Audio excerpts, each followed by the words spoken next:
wezi wamekuwa vibaraka, wamefunga mikono ibilisi, wamekuwa ni mateka wa shetani, sasa wamekuwa mzabibu mbichi, wamekuwa ni mateka wa shetani, sasa wamekuwa mzabibu mbichi. Mnyama anayependa kuwa msiba, mnyama yule mwenye pendefu, wote waliokubali tena za Baba hawatasimama.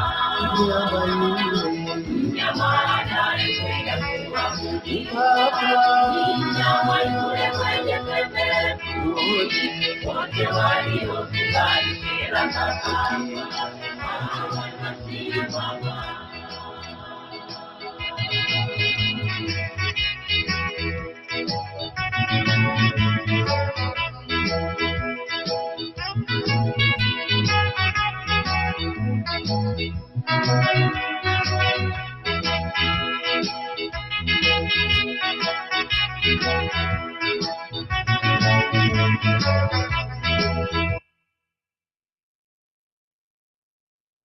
One, two. Sawa sawa. Tunajaribu sawa. 1, 2. Aya, sawa kabisa. 1, 2. Tunajaribu vipasa sauti. Vipasa sauti vinajaribiwa 1, 2. Tunawakaribisha wale ambao ni wakaaji wa sehemu hii ya Kamombo. Tunawakaribisha sana katika mkutano wetu wa siku ya leo. Kama ilivyo ada na desturi, tunawakaribisha watu wote bila kubagua rangi, bila kubagua dini. Tunawakaribisha wote.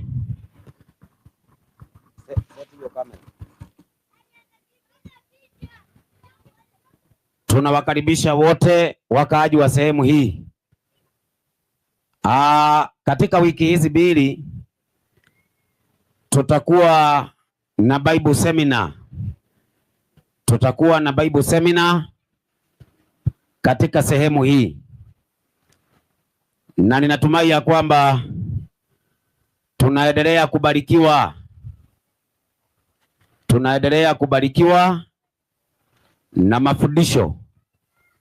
Haya mafundisho ambayo tumeweza kuwaletea ni mafundisho ya kuwadaa watu kwa ajili ya ufalme wa Mungu, maana ufalme wa Mungu umekaribia. Sasa watoto, tokeni hapo muje mkae hapo. Mkae hapo. Ufalme wa Mungu umekaribia. Na kwa sababu ufalme wa Mungu umekaribia, Mungu ameinua watu. Mungu ameinua watu watakaotoa kilio kikuu, watakaoeleza watu ukweli bayana, ili kila mmoja aweze kuamua anataka pande gani. Ukiwa wewe unataka pande ya uongo, utafuata kwa kutaka kwako. Ukiwa wewe unataka pande ya kweli, utafuata kwa sababu ni uamuzi wako. Kile ambacho Mungu hataki ni mtu yoyote akose kusikia. Mungu anataka kila mmoja aweze kusikia na baadaye aweze kufanya maamuzi. Sasa maamuzi yako ndiyo yatakaye kufanya uingie mbinguni ama usiingie, kwa ajili ya maamuzi yako. Sasa msomaji, naomba uweze kunisaidia kitabu cha Timotheo wa kwanza.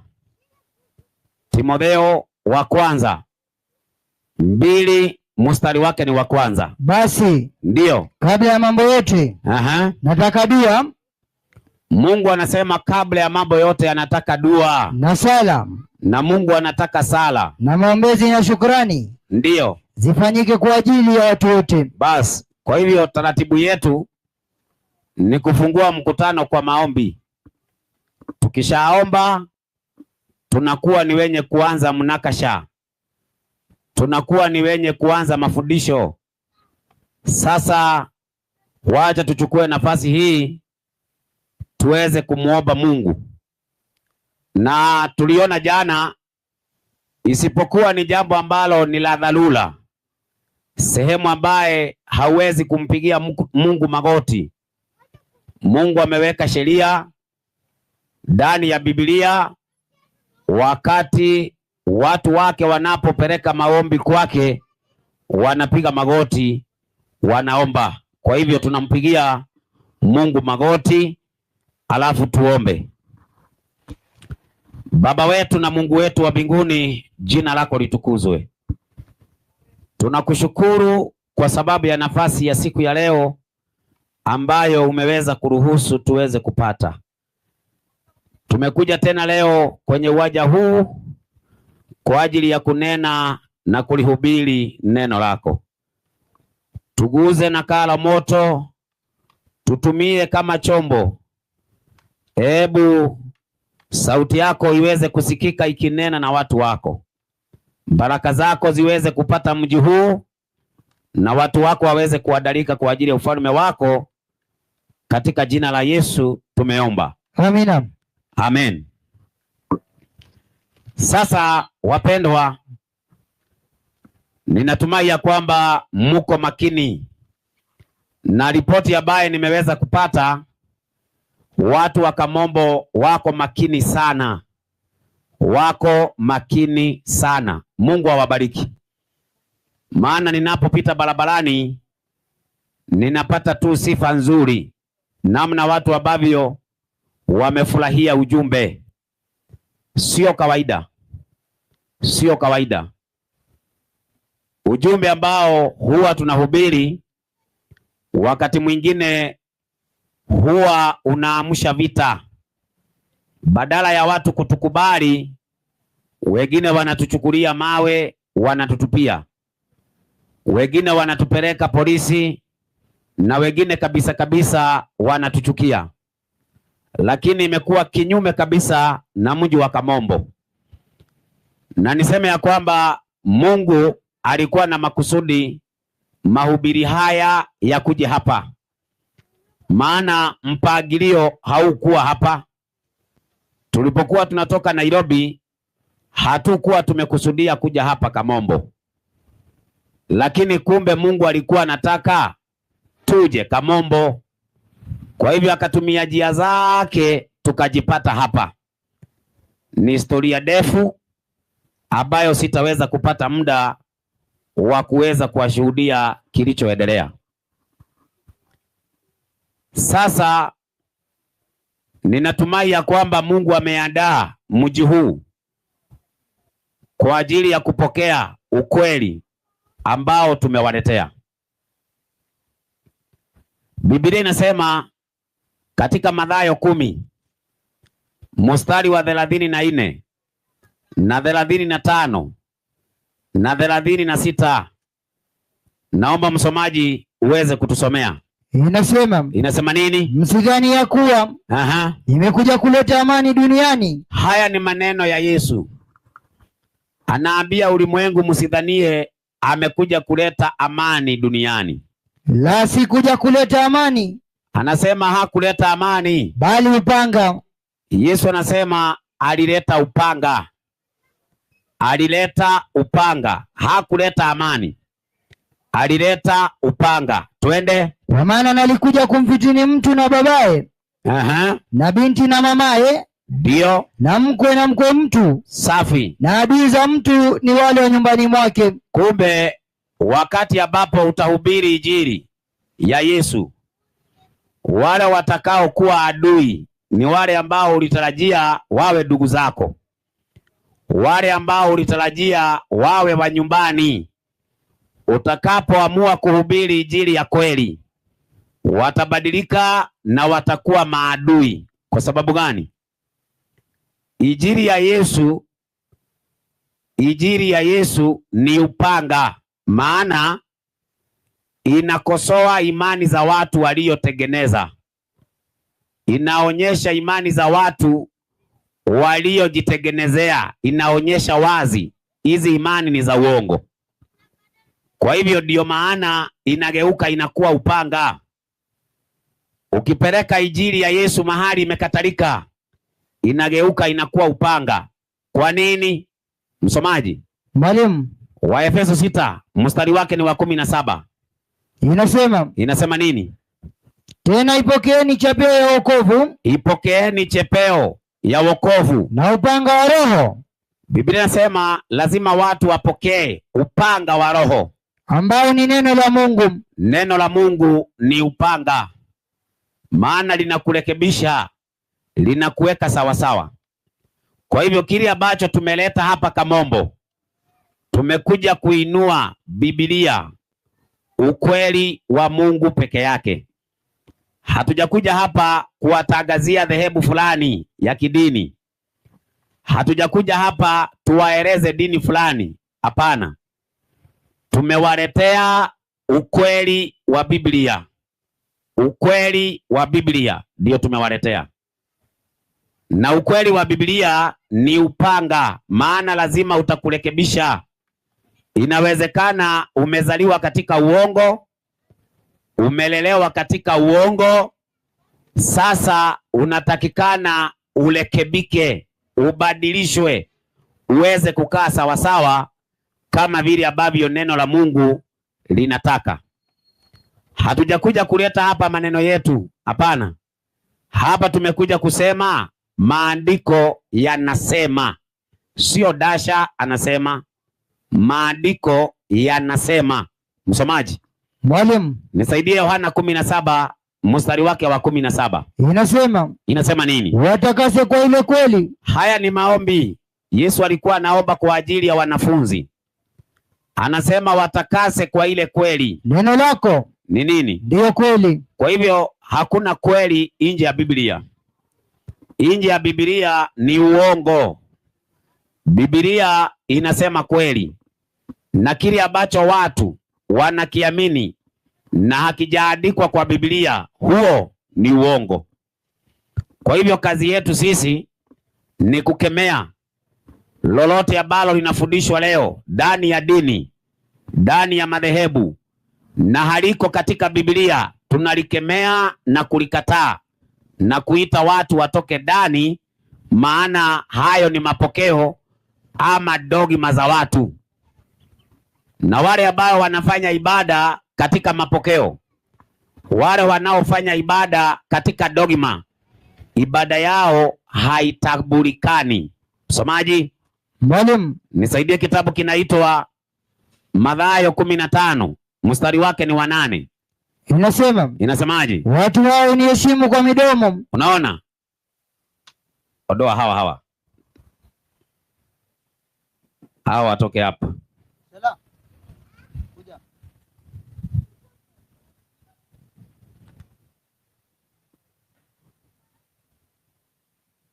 Sasa andiko hili linasema watu hawa wanafanyaje? Uniheshimu kwa midomo. Watu hawa wananiheshimu kwa midomo, ila mioyo yao iko mbali nami. Ila mioyo yao iko mbali nami. Na waniabudu bure. Wao wananiabudu bure, wakifundisha mafundisho yaliyo maagizo ya wanadamu. Unaona? Hakuna kitu kibaya kama wewe kuwa katika ibada ambaye maagizo ya wanadamu inaongoza. Ibada hiyo haitabulikani na Mungu. Anasema wananiabudu bure wakifundisha mafundisho yaliyo maagizo ya wanadamu. Ikifika ni kumwabudu Mungu, unatakiwa umwabudu katika roho na kweli, sio katika maagizo na dogma za watu. Nisaidie kitabu cha Yohana 4 mstari wake ni wa 22. Ndio. Ninyi mnaabudu msichokijua. Ndio. Sisi tunaabudu tukijuacho. Unaona, ibada ziko mbili.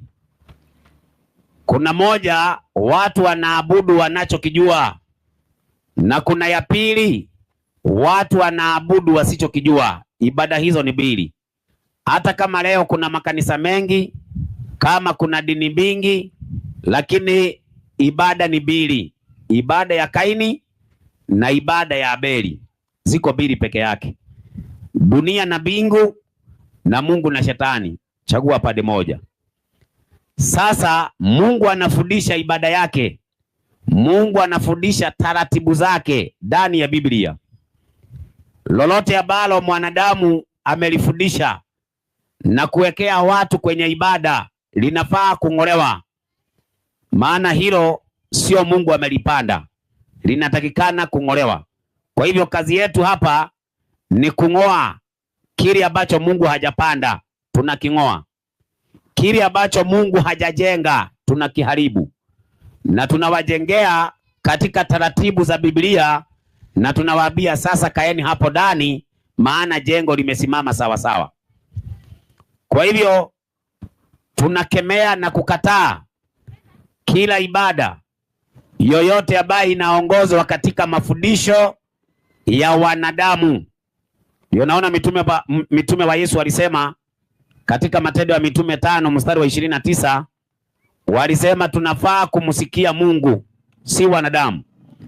Ikifika mwanadamu ameingilia ibada ya Mungu, tunatakikana kuondokea ibada hiyo, hata kama ni kwa vita. Mitume waliamua kufa, mitume waliamua kuteswa, maadamu tu washikilie imani ya kweli. Soma msomaji. Inasema nini? Petro na mitume wakajibu wakisema. Petro na mitume wakajibu wakisema, imetupasa kumtii Mungu kuliko nani? Wanadamu. Tunafaa kumtii Mungu kuliko nani? Wanadamu. Kuliko wanadamu. Kwa hivyo wanadamu wanapoingilia ibada, wanapoingiza mafundisho kwenye ibada, tunafaa kukataa mbele yao. Tusiogope. Tusiogope.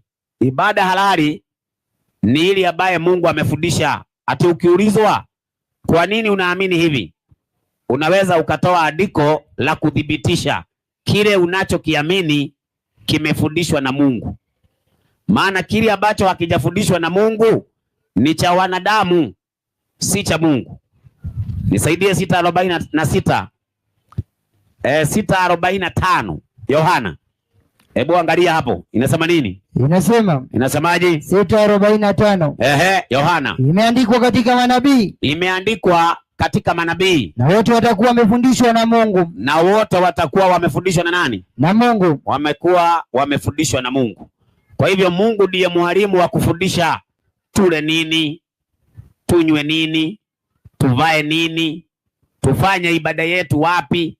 Ni Mungu anafaa kufundisha, si mwanadamu. Wote watakuwa wamefundishwa na Mungu. Sasa baadhi ya watu wengi leo, na inawezekana Kamombo wapo, ukiwauliza imani zao wametoa wapi, wengine watakwambia nilizaliwa hapo, babu yangu alikuwa wa hapo, mama yangu alikuwa wa hapo. Sasa yeye amerithi imani kutoka kwa baba. Kama kuna kitu hauwezi ukarithi kutoka kwa wazazi, ni mafundisho kuhusu Mungu. Mzazi anaweza akapotea, mzazi anaweza akakosea, lakini neno la Mungu haliwezi kukosea.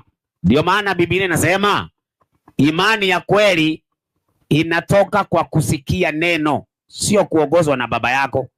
Hata mimi saa hii vile naongea na vile nahubiri, siko katika imani ya baba yangu, siko katika imani ya mama yangu. Nilipofika mtu mzima, nilikuja kugundua kumbe mama yangu na baba yangu walikosea katika imani. Kwa hivyo mimi sikuendelea kuwa katika imani hiyo, niliondoka, nikawaacha hapo. Sasa hivi naamua niwaambie ondokeni. Unaweza ukasaidia mama yako katika imani, lakini vitu zingine unaweza ukarithi kutoka kwa baba. Mali na vitu vya dunia unaweza ukarithi kutoka kwa baba, lakini haufai kurithi imani kutoka kwa baba. Nisaidie Warumi 10:17. Haufai kurithi imani kutoka kwa wazazi. Ndio naona Mungu anasema wakati unapofika mzima unaweza kuamua. Unaweza ukaamua ukweli na uongo, unaweza ukajiamulia. Hapo ndipo unafaa kubatizwa. Hawa watoto hawa unaona hawafai kubatizwa hawa, kwa sababu hawa hawajui ni nini kinaendelea. Hawa hata Yesu akaja leo, hawa watafuata mama zao. Kama mama zao wataenda jehanamu, wataenda na wao. Kama mama yao wataenda mbinguni, wataenda na yeye. Lakini anapofika mtu mzima mwenye anafaa kubatizwa, anafaa kubatizwa kwa sababu ameshakubali ukweli, anabatizwa. Soma andiko hiyo. Basi imani chanzo chake ni kusikia. Imani chanzo chake ni kusikia, na kusikia huja kwa neno la Kristo. Sio kwa mzazi, sio kwa babu yako, hapana. Imani huja kwa kusikia neno la Kristo. Unafaa usikilize ukweli wa Yesu. Ukikubaliana na ukweli huo, sasa ndio unapata imani inayohubiriwa na neno la Kristo. Sio imani ya mababu, hapana. Imani ya mababu inaweza kuwa kinyume na imani ya Biblia. Imani ya Biblia ni moja tu, sio mbili, lakini imani za mababu ziko nyingi. Ukienda Ukikuyuni kuna imani yao, ukienda Ujaruoni kuna imani yao, ukija hapa kwa Wanandi, kwa Wakalenjin, mababu walikuwa na imani zao. Sasa imani hizo ni nyingi, lakini katika maandiko hakuna imani za mababu. Imani ya Biblia ni moja. Waefeso 4 mstari wake ni wa 4. Inasema nini? 4 kitabu ni cha Waefeso. Waefeso 4 mstari wake wa 4. Mwili mmoja. Mwili ni mmoja tu. Inasema ndio. Na roho mmoja. Na roho ni mmoja tu, kama na mlivyoitwa katika tumaini moja la wito wenu. Tumaini ni moja tu. Bwana mmoja. Yesu ni mmoja tu. Imani moja. Unaona? Imani nayo ni moja. Imani nayo ni moja. Tunafaa kuwa na imani moja. Wale wako Kikuyuni na wale wako hapa kwa Wanandi, wale ambayo wako kwa Wajaluo, wale wako Marekani, wale wako Ulaya, wale wako South Africa, tunafaa kuongozwa na Biblia moja. Kwa hivyo tunafaa kuwa na imani moja, one faith. Lakini shetani amekuja akapanda magugu, na hayo magugu ndio sasa tunayashughulikia, kwa sababu Biblia inafundisha imani moja. Imani moja. Sasa kama Biblia inafundisha imani moja, imani nyingi zimetoka wapi? Makanisa mengi yametoka wapi? Dini nyingi zimetoka wapi? Sio makusudio ya Mungu, sio taratibu ya Mungu. Hayo ni mapokeo ya wanadamu. Muhammad akaja na imani yake, Buddha akaja na imani yake, Hare Krishna akaja na imani yake. Leo makanisa yenye tuko nayo, kila kanisa iko na mwenyewe founder. Ukienda Nairobi utapata kanisa ya Ng'ang'a. Hiyo founder wa hiyo kanisa ni Ng'ang'a. Ukiangalia kanisa lingine linaitwa Jeshi la Wokovu. Unaona leo ndani ya kanisa hiyo utasikia viongozi wanaitwa komando. Ukichunguza ndani ya Biblia hakuna mtu aliongoza kanisa la Mungu alikuwa anaitwa sergeant. Hakuna mtu ambaye aliongoza kanisa la Mungu alikuwa anaitwa komando. Hizo ni tabia za dunia na kuiga dunia. Kwa hivyo yule ambaye alianzisha kanisa la Jeshi la Wokovu inawezekana hata alikuwa mwanajeshi. Sasa akachukua taratibu za jeshi, akaja akafungua kanisa la jeshi, alafu akaongeza hapo juu wokovu, akasema Jeshi la Wokovu. Unaona? Sasa watu wakamiminika, wamejaa ndani. Ukiwauliza nyinyi mnabatiza aje? Wanakuambia wanabatiza, wanakuambia pita chini ya bendera. Ukitafuta ndani ya Biblia hautawahi pata mtu yoyote aliyebatizwa akapita chini ya bendera, hakuna. Lakini leo kanisa la Jeshi la Wokovu wanabatiza wakitumia bendera, kitu ambacho Biblia haijafundisha. Yule aliyefundisha ni yule mwanzilishi wa kanisa hiyo, yaani anaitwa mafundisho ya mwanadamu. Mungu hajafundisha kitu kama hiyo. Kwa hivyo lazima watu wawe makini, lazima watu wawe makini. Ni nini unachokiamini? Ni nini unachokiamini? Kimefundishwa na Mungu au ni mwanadamu amefundisha? Ni mwanadamu amefundisha ama ni Mungu amefundisha? Kama ni Mungu amefundisha, basi unaweza ukasimamia na maandiko. Andiko linasema, andiko linasema, andiko linasema. Kwa hivyo sisi tunapokuja hapa, kwa sababu tumepata ya kwamba neno la Mungu limeweza kufurugwa na makusudio ya wanadamu, basi tunarudisha katika hali ya sawasawa. Msomaji nisaidie, Wathesalonike wa kwanza 2 mstari wake ni 3. Inasemaje? 2:3 Wathesalonike wa kwanza. Ndio. Inasema hivi. Kwa maana maonyo yetu ndio sio ya ukosefu, ndio wala ya uchafu, wala ya hila. Safi. Bali kama vile tulivyopata kibali kwa Mungu, ndio tuwekee amana Injili, ndivyo tunenavyo, si kama wapendezao wanadamu, ndio bali wampendezao Mungu, anayetupima mioyo yetu. Kwa nini? Maana hatukuwa na maneno ya kujipendekeza wakati wowote, kama mjuavyo, ndio, wala maneno ya juu juu ya kuficha choyo. Mungu ni shahidi. Mungu ni shahidi.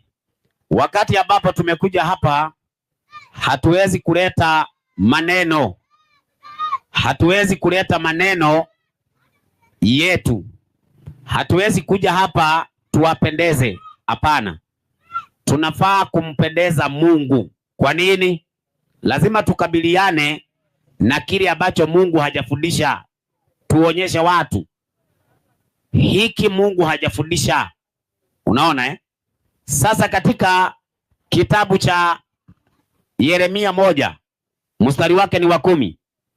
Yeremia 1 mstari wake ni wa 10. Inasema nini? Inasema ndio 1:10 Yeremia.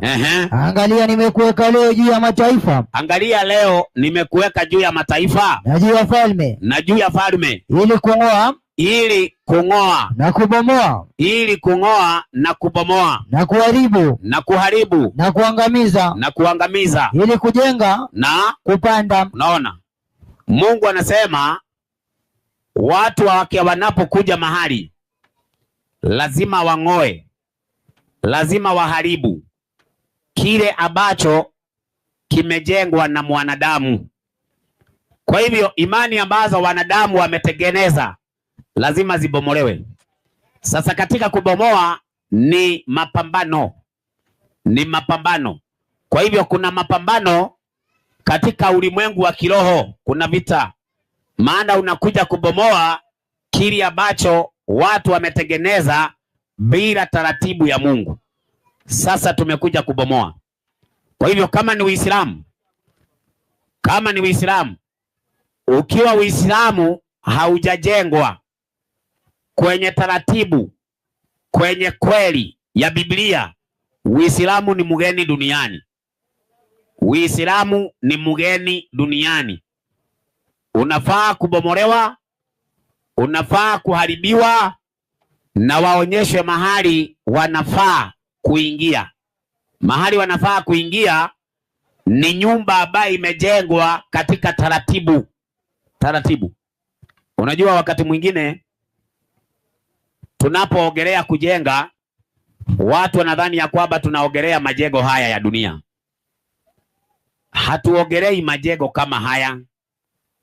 Na ndio naona Mungu anasema, hebu nisaidie msomaji, katika Matendo ya Mitume 7 mstari wake ni wa 47.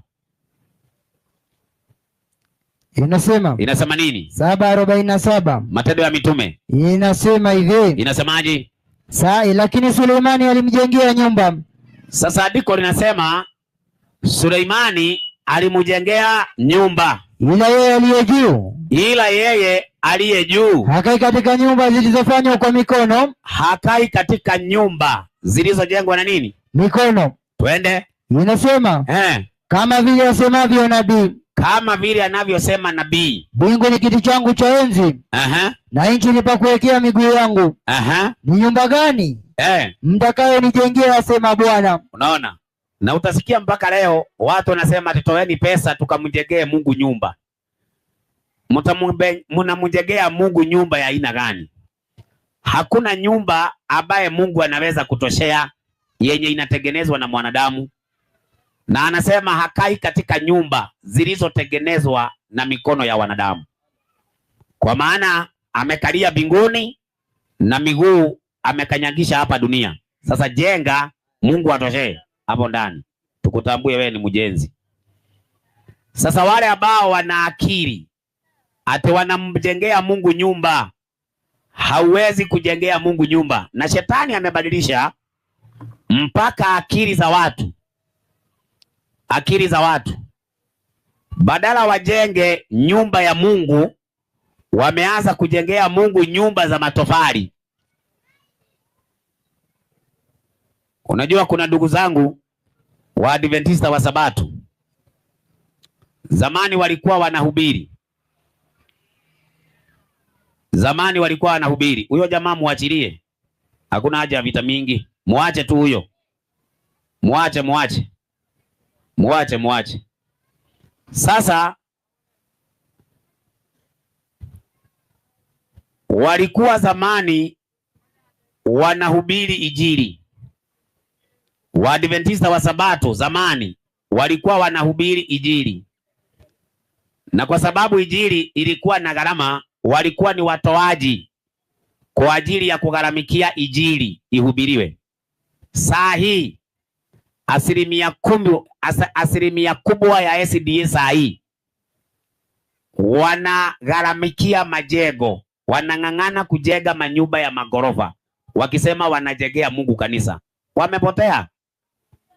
Unapata ya kwamba wanatumia milioni za pesa kujenga magorofa na hawana nafasi ya kuhubiri. Niwaulize hapa Kamombo, mumewaona SDA kwa mwaka moja, mumewasikia wakihubiri mara ngapi? Na ukiangalia kanisa haiko bali, iko tu hapa karibu. Lakini ukienda hapo Sabato, kuanzia asubuhi mpaka jioni, watachanga pesa ya kujenga na watatoa pesa ya vitu vingine kado na kuhubiri. Lakini kujenga nyumba ya Mungu inajengwa hivi. Msomaji, nisaidie Petero wa kwanza 2:5. Nikuonyeshe. Ukitaka kumjengea Mungu nyumba, njia ya kumjengea Mungu nyumba ni hii tu. Soma tusikie. Ninyi nanyi kama mawe yaliyo hai. Mungu anataka ajengewe nyumba na mawe iliyo hai. Mmejengwa muwe nyumba ya roho. Mumejengwa muwe nyumba ya roho. Ukuhani mtakatifu. Mtoe dhabihu za roho zinazokubalika na Mungu. Kile ambacho Mungu anataka ni uhubirie mtu mmoja. Ukihubiria mtu mmoja akakubali ukweli wa Biblia, huyo anakuwa yeye ni jiwe. Ukihubiria mwingine akaokolewa, yeye naye anakuwa bado jiwe. Sasa hilo jiwe likiongezewa jiwe lingine linatengeneza nyumba ya roho. Nyumba ya roho ni watu ambao waaminio ukweli wa Biblia, watu ambao wametakaswa na kweli ya Biblia.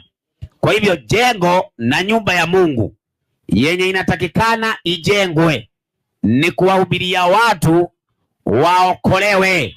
Nisaidie 2:47. Kitabu kinaitwa Matendo ya Mitume.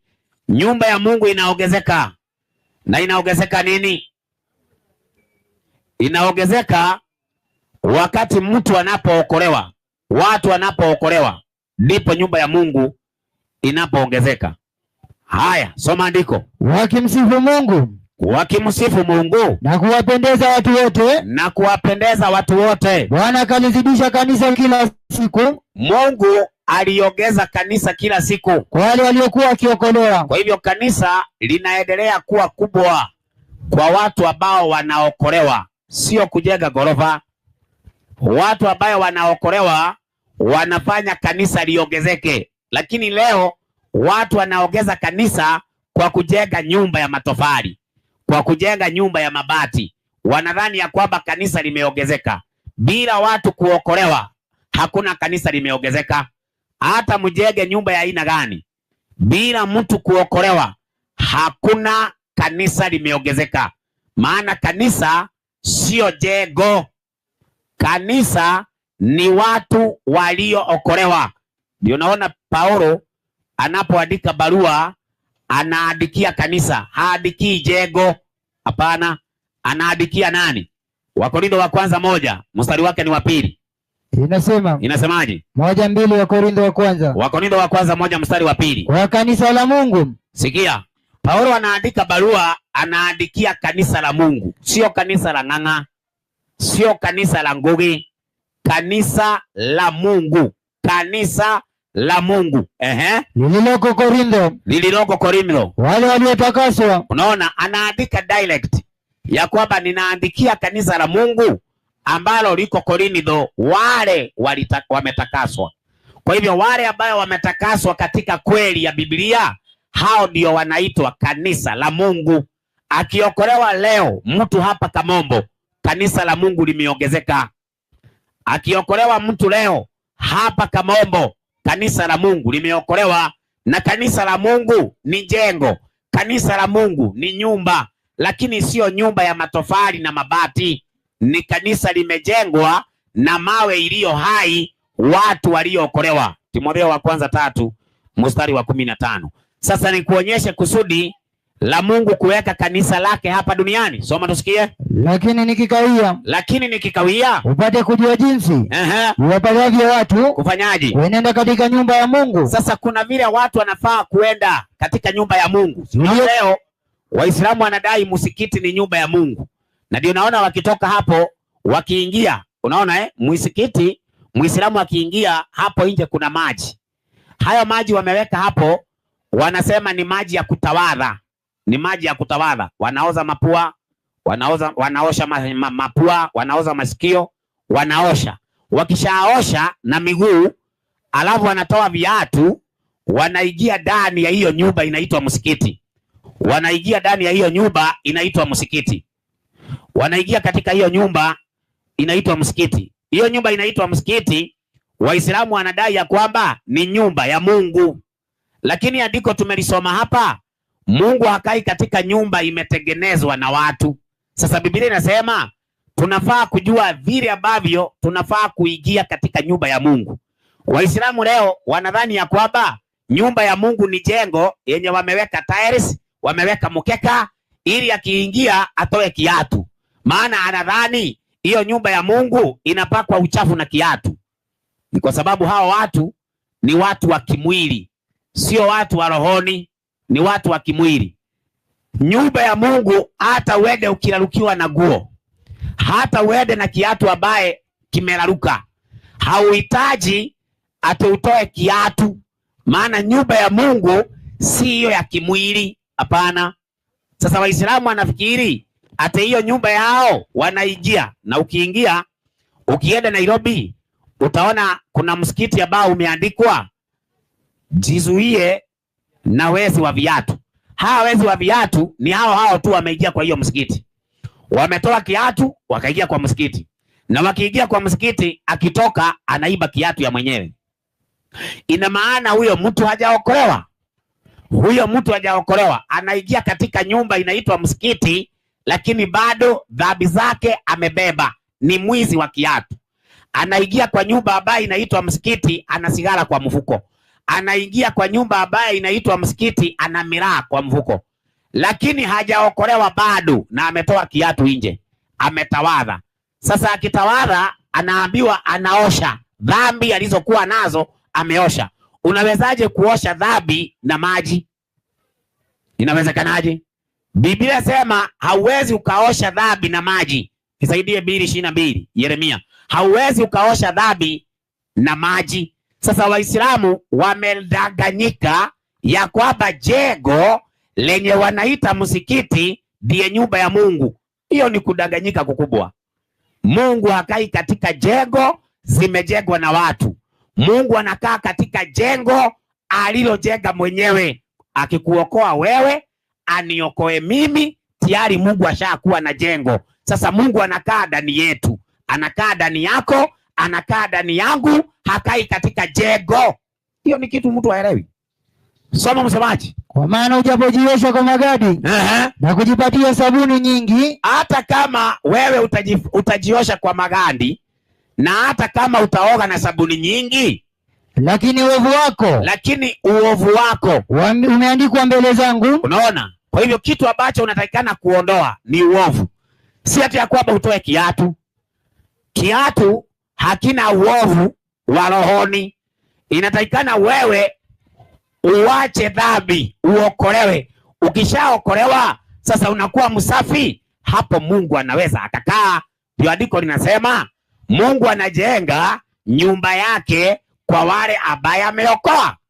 Kwa hivyo watu wakiokolewa, wewe ukiokolewa na mimi niokolewe, tukiwa watatu tunakuwa jengo, nyumba ya Mungu. Nyumba ya Mungu ambaye Mungu anakaa ndani. Kwa sababu hiyo jengo ni yeye amejijengea, hajajengewa na fundi. Amejenga yeye mwenyewe. Na ndio unaona Yesu anasema, mimi mwenyewe nitalijenga kanisa langu. Sasa kama Yesu alijenga kanisa lake, la Ng'ang'a nani kajenga? La Kanyari nani kajenga? La Uori nani kajenga? Unaona kanisa la Uori, ukitaka kwenda ni Uori amechorwa, si Biblia ama Yesu. Uori ndiye amechorwa. Inaitwa Repentance and Holiness. Nani amechorwa? Uori. Ukienda la Ng'ang'a ni Ng'ang'a na mke wake. Ukienda la Kanyari, Kanyari na mke wake. Kwa sababu hiyo ni business yao. Wewe nawe umechukua Biblia ukaenda kwa duka ya mtu ukijidanganya umeenda kanisa. Haujaenda kanisa. Ni kama vile wewe unakuja kuingia kwa hii duka, imeandikwa kwa Mama Memoi. Hii Mama Memoi ni duka yake hiyo. Hiyo ikiwa ni duka yake, ukiingia hapo utakuwa wewe unaenda kununua. Ni biashara inafanywa hapo. Sasa haya makanisa unaona yenye watu wamefungua ni biashara zao. Lazima kuna vitu wanauza ndani. Wewe ukienda unaenda kufanywa biashara. Lakini kwenye kanisa la Mungu hauendi kufanywa biashara. Unaenda kwa sababu umeokolewa. Wewe unaenda kuandaliwa kwa ajili ya ufalme wa Mungu. Sasa katika kanisa la Mungu akaweka vipawa. Akaweka vipawa. Hizo vipawa ni Mungu anapeana. Lakini leo ukienda leo makanisa ya leo, wewe ukirarukiwa na guo, hawawezi kukuchagua popote. Unachaguliwa kwa sababu pesa yenye unatoa. Ndio unaona ukienda kutoa zaka ama uende utoe sadaka, unaandika jina lako na unaandika kiasi. Kwa hivyo wanajua wewe unatoa ngapi. Kwa hiyo kutoa kwako ngapi wanakufanya mzee wa kanisa. Haijalishi una dhambi gani. Lakini bora tu unatoa pesa nyingi, unapewa cheo kwa kanisa za leo. Lakini kanisa la Biblia, kanisa la Mungu, msaidia wa Efeso 4 mstari wa 11. Alafu sasa niingie niwafundishe vitu ambaye viko hapa. Hizi picha mnaona nimeweka hapa zina ujumbe ambao ni wa ajabu sana. Na nitawapeleka taratibu. Hakuna mtu hataelewa hapa. Kama utakuwa makini, hakuna mtu hataelewa. Na kama utakuwa hapa, maana nimewaambia hapa Kamombo tuko na Bible seminar.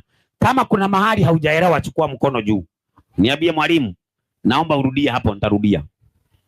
Soma msomaji. Inasemaje? Inasemaje? 4:11. Ndio. Inasema hivi.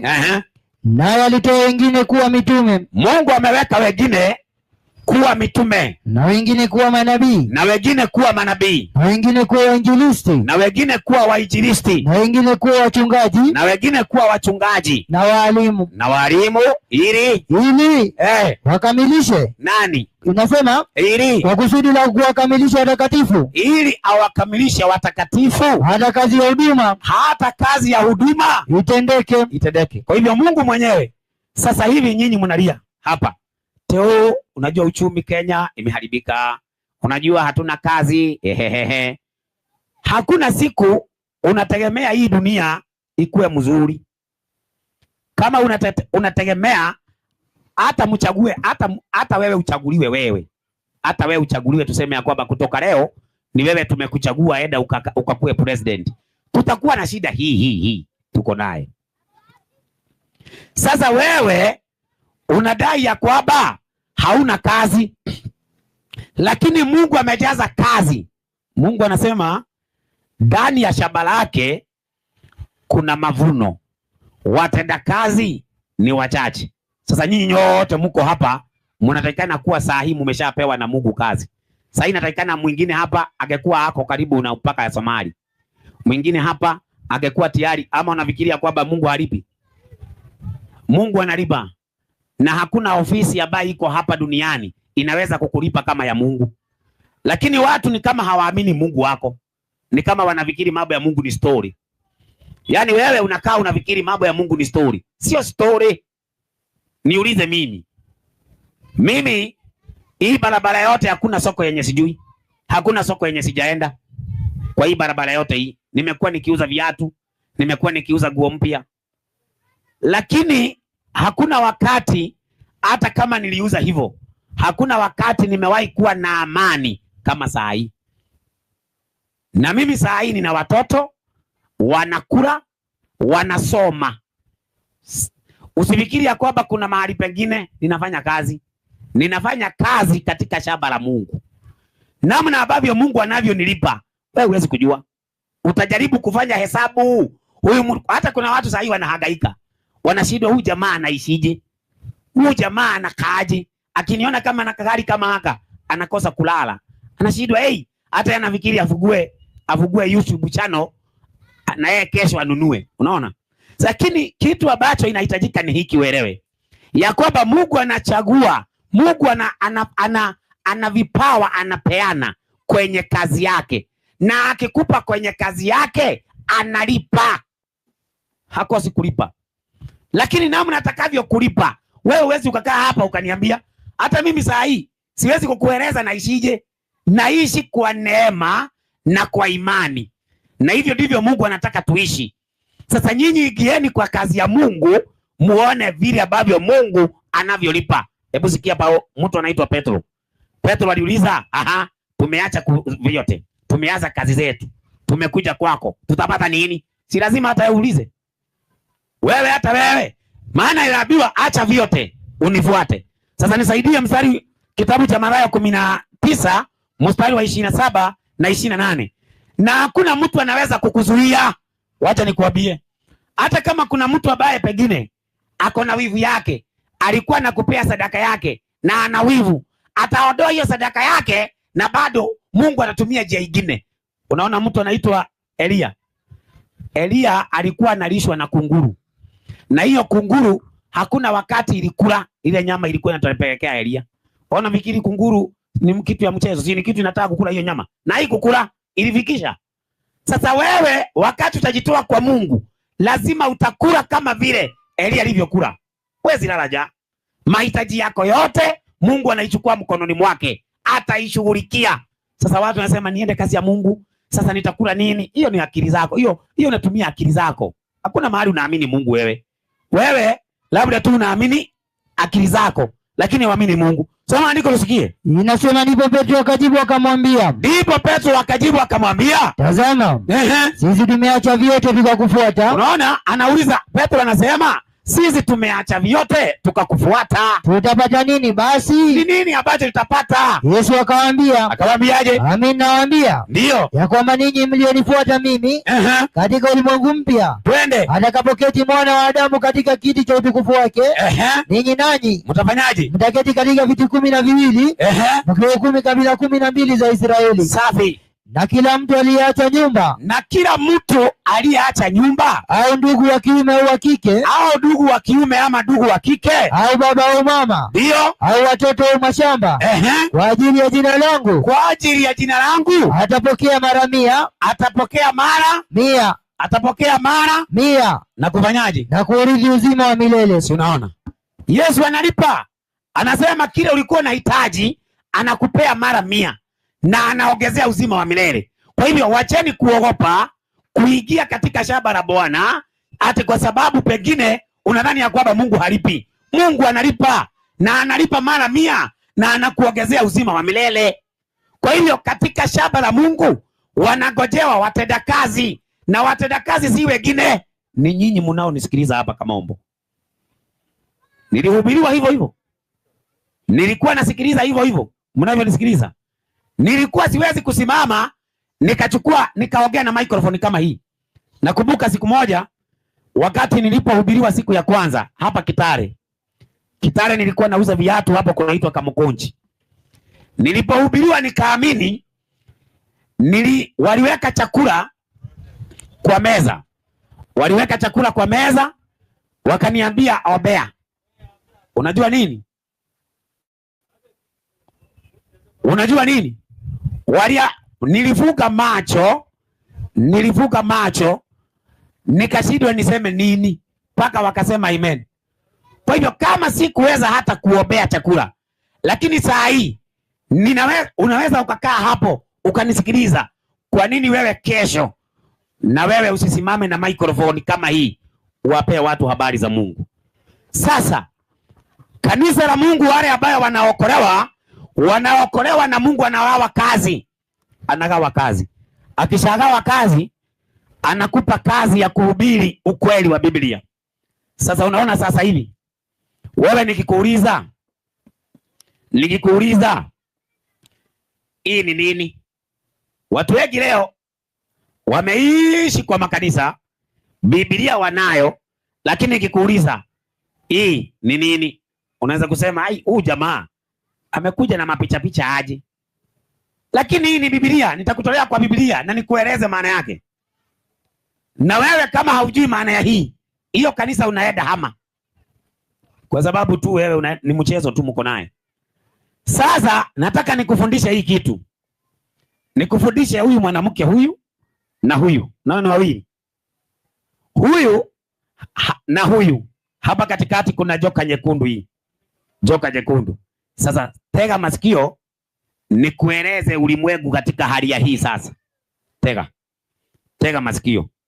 Kipawa alichonipa Mungu na kile ambacho nafanya katika shamba la Mungu, mimi nafundisha. Na ndio naona nikimaliza kufundisha nakwambia kama una swali niulize. Umewahi kuona mtu anakuambia hivyo? Si wanahubiri hallelujah praise God somebody sikacha pokea makontaina kutoka China. Ori baba ushide. Sasa wewe niambie, ukatokea siku moja ukapata mkutano na hubiriwa injili, hallelujah praise God somebody say man hallelujah, alafu kasikia amesema uko na swali ulize, tafuta uniambie. Lakini mimi nakupa microphone hapo na ninawaambia kama ni wachungaji mko nao waiteni. Unaona kama wanaweza dhubutu kuja hapa? Kama ni mashehe wenye wanajifanyaga vile wanajua, wako kwa msikiti. Si leo ni Friday? Si wamekuwa kwa msikiti? Si wameongea huko? Ama nafikiria hawajaongea? Wameshaongea kwa msikiti wakasema Dasha yuko Kamombo. Usifikiri hawakuongea. Unawaona? Wako kwa msikiti huko wametulia, maana wanajua hapa si mchezo. Hapa ni ukisema ngwe unapewa cash bila deni. Hapo. Kama ni Qurani hapo. Kama ni Biblia hapo. Hakuna ati wacha niende nikaangalie. No. Sasa Mimi nataka niwafundishe, sitaenda huku sana. Ninataka niwaeleze hapa tu hizo. Na tutatumia sheria ya kwanza, Biblia ijieleze. Hakuna kuweka hapa maelezo. Huyu ni shetani, huyu naye sijui na, hapana. Tunaanza one by one. Tukisoma andiko tunahakikisha limesema. Kwa mfano, tuanze na hili. Nisaidie Ufunuo 12. Inasemaje? Na ishara kuu ilionekana mbinguni. Mwanamke aliyevikwa jua na nini? Na mwezi ulikuwa chini ya miguu yake. Na juu ya kichwa chake taji ya nyota 12. Naye alikuwa ana mimba. Ndio. Akilia hali ana utungu na kuumwa katika kuzaa. Ikaonekana ishara nyingine mbinguni. Na tazama joka kubwa jekundu. Alikuwa na vichwa 7. Ndio. Na pembe 10. Na juu ya vichwa vyake vilemba 7. Maliza. Na mkia wake wakokota theluji ya nyota za mbinguni. Na kuziangusha katika nchi. Ndio. Na yule joka akasimama mbele ya yule mwanamke. Joka huyu anasimama mbele ya huyu mwanamke aliye tayari kuzaa, ili azaapo, ili huyu mwanamke anapozaa amle mtoto wake. Naye akazaa mtoto mwanamume. Huyu mwanamke akazaa mtoto mwanaume, yeye atakayachunga mataifa yote kwa fimbo ya chuma. Sasa hapa kanisa la Katoliki na walimu wa uogo wanafundisha watu huyu ni Mariam. Huyu si Mariamu, lakini mtoto ni Yesu. Lakini huyu si Mariam. Na ili ujue si Mariam, endelea na andiko mstari wa 6. Inasemaje? Yule mwanamke akakimbilia nyikani. Mwanamke alikimbilia, hebu soma mstari wa 5. Inasemaje? Naye akazaa mtoto mwanamume. Akazaa mtoto mwanaume, yeye atakayachunga mataifa yote kwa fimbo ya chuma. Na mtoto wake akanyakuliwa hata kwa Mungu. Mtoto wake akachukuliwa mpaka kwa Mungu na kwa kiti chake cha enzi. Yule mwanamke akakimbilia nyikani. Yule mwanamke akakimbilia nyikani, ambapo ana mahali palipotengenezwa na Mungu. Kuna mahali ambapo Mungu alikuwa ametengeneza mwanamke huyu aende, ili amlishe huko muda wa siku 1260. Sasa andika kwa akili. Huyu mwanamke Mungu alikuwa ametengeneza mahali huyu mwanamke alishwe mwaka 1260. Huyu mwanamke anakibiria huko, Mungu atamhifadhi mwaka 1260 huyu mwanamke. Lakini mtoto wake hayuko naye, amekibiria akiwa peke yake, akiwa mkono mtupu. Akakibiria huko, lakini mwanamke akanyakuliwa mbinguni. Sasa ukisema ni Mariam, wakati Mariam alienda akakibiria Misri, si kweli, kwa sababu Mariam akienda Misri alikuwa pamoja na mtoto. Lakini huyu anakimbia akiwa hana mtoto, mtoto akiwa amenyakuliwa kwa Mungu. Sasa nataka nikueleze, huyu si Mariam. Na kama si Mariam ni nani? Weka question mark kwa akili, nitajibu hapo mbele. Weka question mark, ni nani? Na sasa hili ni kujibu ni nani, maana wako wawili. Kuna huyu. Sasa huyu naye anapatikana wapi? Ufunuo 17. Anzia mstari wa 1. Huyu wafalme wote wa nchi, wafalme wote, kama Kenya kuna mfalme ameshazini na yeye. Unaona Ruto ameshazini na yeye. Samia ameshazini na huyu. Yaani hakuna mfalme duniani hajazini na huyu. Si usikie? Soma. Akaja mmoja wale malaika 7. Twende. Wenye vile vitasa 7. Akanena nami akisema. Akisemaje? Njoo huku. Njoo huku. Nitakuonyesha hukumu ya yule kahaba mkuu. Nitakuonyesha hukumu ya yule kahaba mkuu. Aketie juu ya maji mengi. Anaketi juu ya maji mengi. Ambaye wafalme wa nchi wamezini naye. Ambaye wafalme wa nchi wamezini naye. Alafu na wakao katika nchi wamelevwa kwa mvinyo wa uasherati wake. Sikia maneno hayo. Yaani mwanamke huyu wafalme wa dunia wamezini naye. Na watu wote wanakaa duniani ni warevi, maana amewapa pombe. Kwa hivyo ina maana hata hapa Kamobo watu ni warevi. Huyu jamaa, huyu mwanamke huyu amewapa watu wa Kamobo pombe wakalewa, wote ni warevi. Sasa soma mstari wa 3. Akanichukua katika roho hata jangwani. Nikaona mwanamke ameketi juu ya mnyama mwekundu sana. Twende. Mwenye kujaa majina ya makufuru. Mwenye vichwa 7 na pembe 10. Twende. Na mwanamke yule alikuwa amevikwa nguo ya rangi ya zambarau na nyekundu. Amepambwa kwa dhahabu.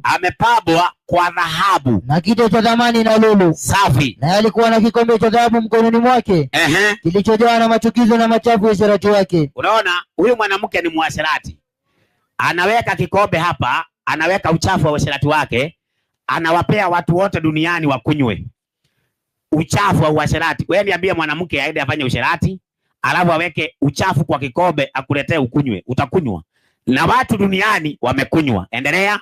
Na katika kipaji cha uso wake, lakini kipaji cha uso wa huyu mwanamke alikuwa na jina limeandikwa la siri. Ana jina limeandikwa la siri. Babeli mkuu. Babeli mkuu, mama wa makahaba. Mama wa makahaba na machukizo ya nchi. Unaona? Kumbe huyu ni mama wa makahaba wote duniani. Makahaba wote huyu ndiye mama yao. Sasa wewe ukianza kufikiria mambo ya mwili, ndio sasa utafikiri naogelea pombe yenye iko pale kwa kilabu. Unafikiri kama unafikiri mimi naogelea mwanamke wa kawaida, utafikiria hivyo. Lakini mimi naogelea mambo ya kiroho, naogelea spiritual harlot. Spiritual harlot, malaya wa kiroho, makahaba wa kiroho. Makahaba wa kiroho ni hatari kuliko makahaba wa kawaida. Hawa makahaba wa kiroho hakuna mtu anawaongelea. Watu wanaongelea makahaba wa kimwili. Kuna watu wanauza miili yao pale Kapsabeti. Hawa sasa ni makahaba wa kiroho, wanaitwa spiritual harlot. Huyu ndiye mama yao, ako na watoto wake. Kwa hivyo watoto wake ni malaya kama yeye. Kwa nini niseme ni malaya kama yeye? Nisaidie Ezekieli. Ezekieli 16, soma mstari wa 32. Kwa nini niseme watoto wake ni malaya kama yeye? Soma tusikie. Mke wa mtu azinie. Mke, hebu soma 44. Inasemaje? Tazama kila mtu atumia midhali. Anatumia midhali hii kinywa chako akisema. Akisemaje? Kama mama ya mtu alivyo. Kama mama ya mtu alivyo, ndivyo alivyo binti yake. Kwa hivyo tabia za mama ndio ziko kwa binti. Tabia za mama ndio ziko kwa binti. Na ndio anaitwa mama wa makahaba. Kwa hivyo ako na mabinti. Ako na mabinti. Na huyu amesemekana mataifa yote, wafalme wote wa dunia wamezini naye. Na watu wote wanaokaa dunia wamelewa na pombe yake. Sasa niwaulize, ni nani huyu? Huyu ni nani? Umewahi kusikia Kanyari akisema? Umewahi sikia Uhuru akisema? Sasa tutasema huyu ni nani hapa, na tutahakikisha ya kwamba hakuna kitu tumeongeza. Tutatumia Biblia na tuna proof mpaka historia ili tuweze kujua huyu ni nani. Sasa tunaanza kuuliza kwanza, joka ni nani? Joka ni nani? Ufunuo 12:9. Yule joka akatupwa. Yule joka akatupwa. Yule mkubwa nyoka wa zamani aitwaye Ibilisi na Shetani. Kwa hivyo ukisikia joka unajua ni shetani. Ukisikia Biblia ikisema joka unajua ni shetani. Sasa Biblia inasema mwanamke huyu amebebwa na mnyama. Mnyama katika Biblia ni nini? Mnyama katika unabii ni nini? Nisaidie Danieli 7:23. Akanena hivi. Huyo mnyama wa nne. Atakuwa ni ufalme wa nne juu ya dunia. Atakuwa ni ufalme wa nne juu ya dunia. Kwa hivyo huu ni ufalme wa nne. Huu ni ufalme wa nne. Ufalme wa nne unabeba mwanamke. Sasa ufalme wa nne ni ufalme gani? Sasa hiyo ni Biblia tutasoma ama ni history? Biblia huwa inasema alafu inatimia. Kile ambacho Biblia imesema, historia inasema ni kweli. Maana Biblia imesema na imetimia. Imesema huyu ni mnyama wa nne, maana kulikuwa na wengine watatu. Hawa watatu ni akina nani? Ni huyu.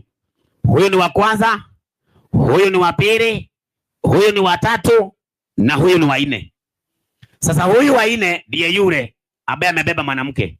Sasa huyu wa kwanza anafanana kama simba. Wa pili anafanana kama dubu. Wa tatu anafanana kama chui. Wa nne anaitwa mnyama wa kutisha. Sasa tunaambiwa mnyama ni ufalme. Kwa hivyo dunia, kutoka wakati ambapo Danieli aliota ndoto hii mpaka Yesu arudi, dunia inatawaliwa na wafalme wa nne peke yake.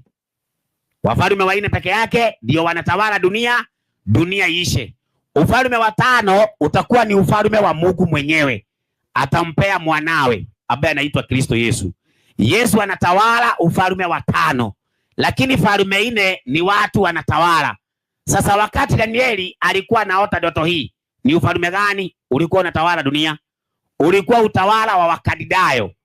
Utawala wa Wakaldayo, mwenye alikuwa anatawala wakati huo alikuwa anaitwa Nebukadneza. Nebukadneza akasimamisha sanamu katika uwanja wa Dura, akawalazimisha watu wafanye ibada ya sanamu, akakula nyasi miaka 7. Alipokula nyasi miaka 7, kuna kijana alikuja akatawala Babeli, Belshaza. Huyu Belshaza alikuwa anakunywa pombe. Ni mfalme anakunywa pombe. Alipolewa akaitisha vikombe vilivyokuwa vimetolewa na Nebukadneza Jerusalem, akasema anywe nazo pombe, na zilikuwa ni vikombe vya hekalu.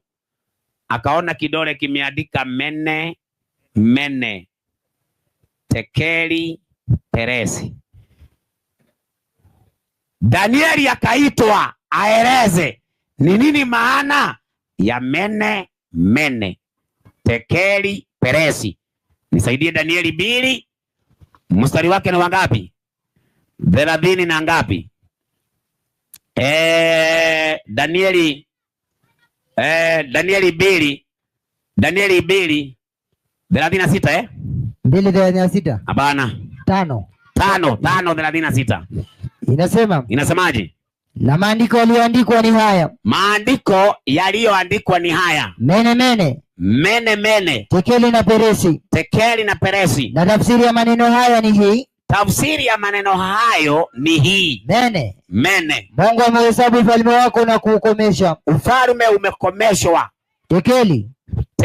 Umepimwa katika mizani inayoonekana kuwa umepunguka. Safi.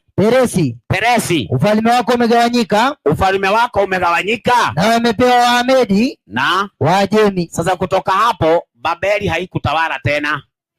Babeli utawala wake ukaisha. Waliotawala wa pili dunia wanaitwa Wamedi na Waajemi. Wanafananishwa na dubu. Hawa nao wakatawala kwa wakati wao. Nani? Akina Dario wakatawala hapa Dani.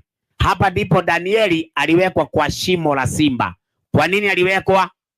Maana walikubaliana kwa siku 30 watu waombe kwa jina la Dario, ibada ya kumwabudu mtu hapa. Ibada ya kumwabudu mtu hapa katika ufalme wa Umedi na Ujemi. Ufalme huu ukang'olewa mamlakani, ukang'olewa. Mwenye aling'oa anaitwa utawala wa 3 kutawala dunia, utawala wa Giriki. Utawala wa Kigiriki, nani alitawala? Anaitwa Alexander the Great, Alexander mkuu. Utawala wa kwanza Babylon, Medo-Persia. Greek ni utawala wa 3. Utawala wa 4 kutawala dunia, na ndio utawala wa mwisho, ni utawala ambao Yesu alizaliwa ndani na atakuja ataupata ukitawala. Yesu alizaliwa katika utawala huu wa mwisho. Alizaliwa wakati kuna watu walikuwa wanaitwa makaisari. Hawa makaisari walikuwa wanatawala katika ufalme gani? Nisaidie 11:47 Yohana. Hawa wenye walikuwa wanatawala mwisho wa dunia walikuwa ni utawala wa mwisho. Utawala wa mwisho unaitwa utawala wa kutisha, utawala mbaya. Na utawala ndio mnaanza kuandamana. Hawakuandamana huko, ama mnafikiri mnaandamana nyinyi peke yenu? Dunia saa hii, jioni nitawaonyesha, kila saa hii watu wanaandamana, inchi mbalimbali zinaandamana, kwa sababu utawala wa mwisho ushasemwa ni utawala mbaya. Mnategemea utawala mbaya uwafanyie vitu mzuri? Haitawezekana. Mtaandamana mpaka mwisho. Unajua saa hii ni Mungu tu amezuia pepo 4, maana pepo zinawakilisha vita. Mungu amezuia malaika ambao wameshikilia hizo pepo, vita isikuje. Na imezuiliwa isikuje, wewe usikie hii injili. Na kuambia utaamuka kesho yenye hizo pepo zitaachiliwa. Utakuja hapa Kamombo, hautakanyaga hii Kamombo, na hakuna mhubiri atakaye kuja kuhubiri, maana itakuwa vita hujawahi kuona. Unaona hawa watu, unaona hawa Hawa unaona hawa ni roho wa Mungu amewatuliza hawa. Roho wa Mungu akitoka tu hivi ndio utajua si watu tena. Na ukitaka kuamini, wewe rudia tu siku ambaye hapa kumewahi tokea vita. Uniambie kama umewahi kuona mtu anachinja mwenzake, anakata kichwa anaweka hapa. Tunapewa ni history tunasoma ama tumejionea sisi? Tumejionea. Na ujue bado imefanyika hivyo na bado roho wa Mungu agali. Roho wa Mungu akiondolewa, hii dunia haitakalika. Maana Mungu ameshasema utawala huu ni utawala mbaya. Na ukitaka kuamini, soma Biblia ujue ya kwamba Yohana Mbatizaji alikatwa kichwa.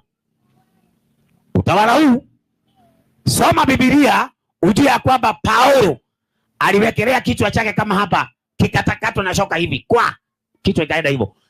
Watu ambao walihubiri injili chini ya ufalme huu wote waliuawa vibaya sana, kwa sababu utawala huu mwenyekiti ni shetani. Sasa nyinyi niwaulize, mnangojea shetani awape haki? Te haki yetu, haki yetu. Shetani atawapea haki aje na ni yeye anatawala leo? Ama unadhani ya kwamba mnatawaliwa na Ruto? Si niliwaambia jana, Ruto hatawali.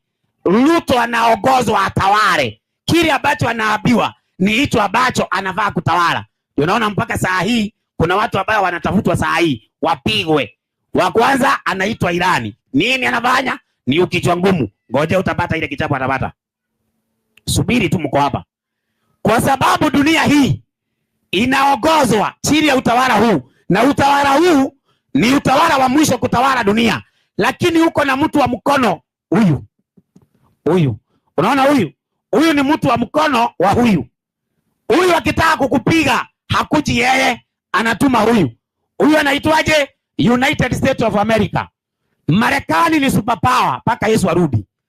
Yoyote ambaye anacheza na Marekani saa hii, ile kilimo atapata.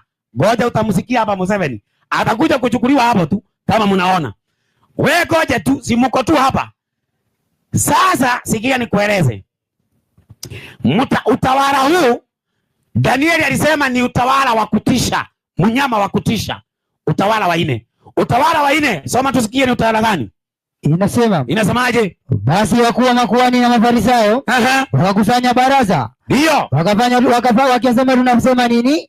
Maana mtu huyu afanya ishara nyingi. Huyu mtu anafanya ishara nyingi. Tukimwacha hivi, watu wote watamwamini. Watu wengi watamwamini. Na Warumi. Ati nani? Na Warumi watakuja watatuondolea mali petu. Sasa huyu utawala unaitwa utawala wa Kirumi, Roman Empire. Kwa hivyo dunia ina wafalme wangapi? Wanne peke yake. Babylon, Medo-Persia, Greek, Rome. Sasa swali nikuulize, hapa umeona Kenya? Umeona Tanzania hapo? Sasa kama hakuna Tanzania hapo na hakuna Kenya hapo, Kenya imetoka wapi? Tanzania imetoka wapi? Maana hakuna kwa Biblia mahali Kenya imetajwa wala Tanzania. Lakini swali niwaulize, nani aliweka mpaka Kenya imefika mahali imepakana na Somali? Mpaka ni hapo. Nani aliweka mpaka Kenya inapakana na Tanzania? Ni Mungu. Ni Mungu aliweka hiyo mipaka. Tanzania imefika hapa. Juzi wakati Uhuru amekuwa rais wa Kenya, si wameulizana mpaka sijui nini na Somali. Hiyo kesi yenye Kenya walikuwa wana kesi na Somali, walikuja wakakesi hapa kwenye mahakama kuu ya Kenya. Walienda kukesi Europe. Kwa nini walipeleka Europe wakati wao wako hapa Afrika? Kwani hapa Afrika hakuna mahakama ikiamua hiyo kesi? Ni kwa sababu wale ambao wameweka mipaka ya dunia ni hawa. Unaona hawa? Unawapata wapi? Danieli 7:7. Wacha nikuonyeshe. Hao ndio wameweka mpaka. Nataka nikuonyeshe. Alafu nikuambie kwa nini leo hamwezi kujitawala. Na hawa wanawatawala kwa mkono wa chuma.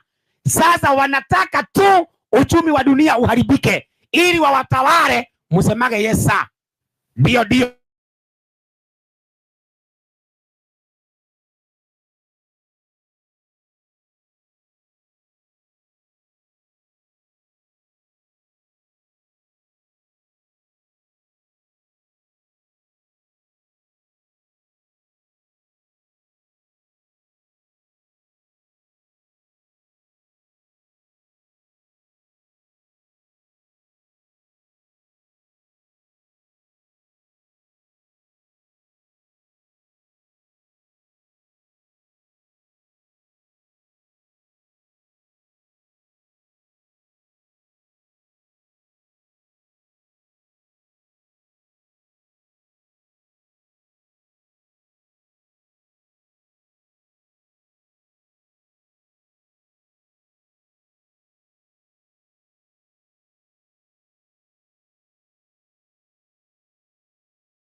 Haya. Sasa tunaendelea. Tumepata ya kwamba ni Roma na imegawanyika. Vile imegawanyika, yule sasa anawakilisha na ni mwenyekiti wa utawala wa Kirumi saa hii. Anatawala akiwa katika kanchi kadogo kanaitwa Vatican City. Sheria yenye inaongoza inaitwa Rome Statute. Ndio naona juzi wakati Ruto walichaguliwa wakiwa na uhuru. Walichaguliwa na wakawa wamestakiwa Hague. Sasa Hague ni mahakama nini? Inaitwa mahakama ya kimataifa. Sasa kama ni mahakama ya kimataifa, hapa Kenya si kuna mahakama, ina maana kuna rais. Hakuna mahali kuna mahakama na hakuna rais. Kama kuna mahakama ya kimataifa, basi kuna rais wa kimataifa. Ni nani? Rais wa kimataifa anakaa Vatican. Anaitwa Baba Mtakatifu. Huyo Baba Mtakatifu, mataifa yote yakiketi, yeye ndiye mwenyekiti. Wakati jambo lolote la kidunia limetokea, yeye ndiye spokesman. Kama vile saa hii kukitokea jambo ambalo ni la Kenya, yule anatokea ni head of state. Saa hii anatokea William Samoei Ruto. Anatokea anaongea na wananchi wa Kenya kwa sababu yeye ndiye mwenyekiti wa nchi. Sasa mwenyekiti wa Umoja wa Mataifa anaitwa Baba Mtakatifu. Tunasikia kwamba wakati wa corona, sikia Baba Mtakatifu amesema ya kwamba watu wote wavae barakoa. Baba Mtakatifu amesema watu wote wadungwe sindano ya corona. Sababu jambo la corona lilikuwa ni jambo la dunia na ni jambo ambalo walitengeneza, ndio kuonyesha walitengenezaje. Na ndio nikawaambia watu wote walidungwa sindano ya corona, mjipage. Nitawaeleza kwa nini. Kama wewe ulienda ukadungwa sindano ya corona, kwanza ujiulize ni akili gani ilikusumbua. Ujiulize. Shida yako ilikuwa nini? Mpaka ukajipeleka kwa hospitali ukadungwa sindano yenye ujui maana yake. Si sasa hivi wamesema hata busi mwende mpeleke idungwe. Si wamesema ng'ombe mpeleke. Siku yenye utasikia ng'ombe zimedungwa sindano, uonage nyama unaenda kama ndege. Uonage maziwa unaenda kama ndege na unisikie wewe. Sasa tuko hapa Roma. Roma imegawanyika mataifa 10. Mataifa matatu yameng'olewa na kataifa kadogo. Hapo kataifa kadogo kako Vatican, kako ndani ya Italy. Kanaitwa Vatican City. Hapo ndani ya Vatican City ndio Umoja wa Mataifa. Ndio Umoja wa Mataifa mwenyekiti anakaa. Sasa huyo mwenyekiti anaitwa Baba Mtakatifu. Sasa tumeambiwa ana vichwa 7. Vichwa 7 hizo ni nini? Naomba unisomee Ufunuo Yohana 17 mstari wa 9. Hapo ndipo penye hekima. Vile vichwa 7. Vile vichwa 7 ni milima 7 anayokalia mwanamke huyo. Unaona hiyo vichwa 7? Si huyo mnyama ana vichwa 7. Huyo mnyama ana vichwa 7. Sasa tumeambiwa vichwa 7 zinawakilisha milima 7 ambaye mwanamke huyo anakaa. Huyo mwanamke anakaa mahali kuna milima 7. Sasa tufeme hivi. Hata uchukue simu yako kama iko na data. Uandike hapo kwa Google. Uandike city with 7 hills. Uone itatoa nini? Kama haitatoa Roma, uniulize. Na kwa sababu inawezekana ukatae useme ya kwamba hiyo ni Google, mtu anaweza weka chochote kwa Google. Unawezekana hiyo ni hoja. Sasa mimi nataka tuchukue Biblia iko hapa ya Kiafrika. Iko na vitabu vinaitwa Makabayo, Tobiti, ni ya Katoliki. Tusome hiyo Ufunuo 17:9 na tusomee maelezo yake. Soma kama huu. Hapa mnyama anawakilisha dola inayojiabudu mwenyewe. Sasa huyu mnyama anawakilisha dola inayojiabudu yenyewe. Hili linakamilika kwa dola ya Kirumi. Hili linakamilika kwa dola ya Kirumi. Kwa hivyo tukubaliane hapa bila wasiwasi. Labda mtu tu ambaye ni mbishi tu. Maana mbishi huwezi kumsaidia, hata aliye ataufanya nini? Huwezi kumsaidia. Tukubaliane wote, tumekubaliana. Mnyama huyu anawakilisha Roma. Roma, serikali. Kwa hivyo hii ni serikali. Sasa serikali ya Roma imebeba mwanamke mwenye amezini na wafalme wote duniani. Kwa hivyo ukiwa rais wa hapa Kenya lazima uzini na yeye. Kama hauzini na yeye wanakutoa. Kama Magufuli. Magufuli alikataa kuzini na yeye, ako kwa fuko saa hii amezikwa. Kwa sababu yeye alitegemea wahubiri wa uongo. Kama tungeingia kwa hiyo ikulu ya mtu anaitwa Magufuli, mimi ningemwambia Magufuli, sasa wewe fanya hivi, enda ukajifiche kama vile alijificha Elia. Elia wakati alikosana na Ahabu kwa sababu ya kukataa kumwambia unabii wa uongo, Elia alijificha, aliambiwa na Mungu, enda ukajifiche, maana Ahabu atakutafuta akuue. Kwa hivyo kulingana na ile ya zamani ni ya kwamba huyu anawakilisha Ahabu. Kulingana na zamani, huyu ni Ahabu wa leo. Ahabu wa leo anaitwa serikali ya Kirumi. Serikali ya Kirumi, nani anatawala akiwa mwenyekiti? Anaitwa Baba Mtakatifu ama Pope. Kwa nini anaitwa Baba Mtakatifu? Kwa sababu lazima serikali ya Kirumi iweze kuingilia ibada. Kwa hivyo hawezi kutawala bila kuingia katika mambo ya ibada. Kwa hivyo ina maana ya kwamba anaitwa Baba Mtakatifu, maana lazima atakalia kiti kingine cha ibada. Hawezi kuwa rais peke yake. Ndio naona sasa ukienda leo Vatican hakuna jeshi. Vatican hakuna jeshi. Na yeye ni rais. Na akija nchi yoyote lazima akwague gwaride la jeshi. Kwa sababu jeshi zote duniani ni zake. Mahali popote imeshikiliwa bunduki hivi ni yake. Saa hii akisema bunduki zote za Kenya ziende, zinaenda. Akisema saa hii Ruto na kuhitaji mara moja, ataenda kama ndege. Na kama hataenda atamkujia tu. Na ukitaka kuamini ni kweli, wewe jiulize, Uhuru akiwa na Ruto hamkumuona kwa kanisa wakipiga magoti waombewe, wakati mmoja ni rais na mwingine ni vice president wake. Sasa kama wangekuwa kweli hawaogopi, walikuwa wanaogopa nini wakati jeshi zote ni zao? Si wangesema hatuendi mahali, jaribu kutuguza. Ndio naona mtu ambaye anadanganywa saa hii, na anadanganywa kwa sababu pia yeye ni mjinga, ni huyu anaitwa Museveni. Museveni anadanganywa kwa sababu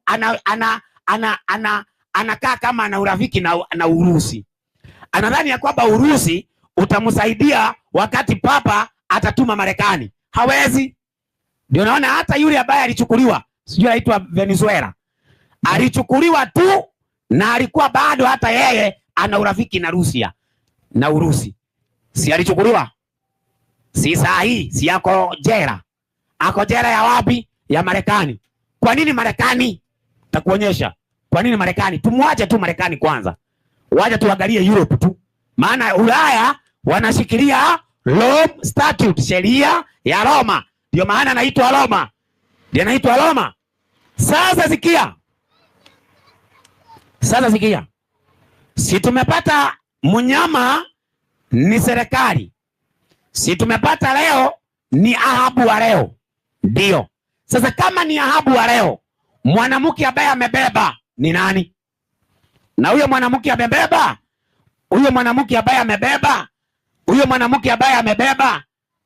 tumeambiwa ni harlot, ni malaya. Mwanamke anawakilisha nini? Mwanamke katika unabii ni nani? Msomaji? Mwalimu. Nisomee kitabu kinaitwa Ufunuo wa Yohana 19:7 na 8. Inasemaje? Na tufurahi tukashangilie.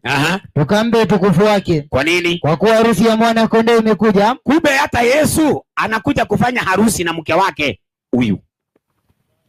Kwa hivyo kuna mke wa Kristo na kuna mke wa serikali ya Roma. Kwa hivyo wanawake wako wawili. Huyu ni wa Yesu, Yesu anakuja kuoa. Tupe habari yake. Inasema, tukambe utukufu wake. Twende. Kwa kuwa harusi ya mwana kondoo imekuja. Safi. Na mkewe amejiweka tayari. Twende. Na amepewa kuvikwa kitani nzuri ng'arao safi. Alafu, kwa maana kitani nzuri hiyo ni nini? Matendo yake ya watakatifu. Kumbe wale watakatifu ndio mke wa nani? Wa Yesu. Kwa hivyo kanisa takatifu ni mke wa Kristo. Kanisa la Roma ni kanisa kahaba. Umeelewa? Sasa niambie, umewahi kusikia kanisa la Roma? Umewahi kusikia?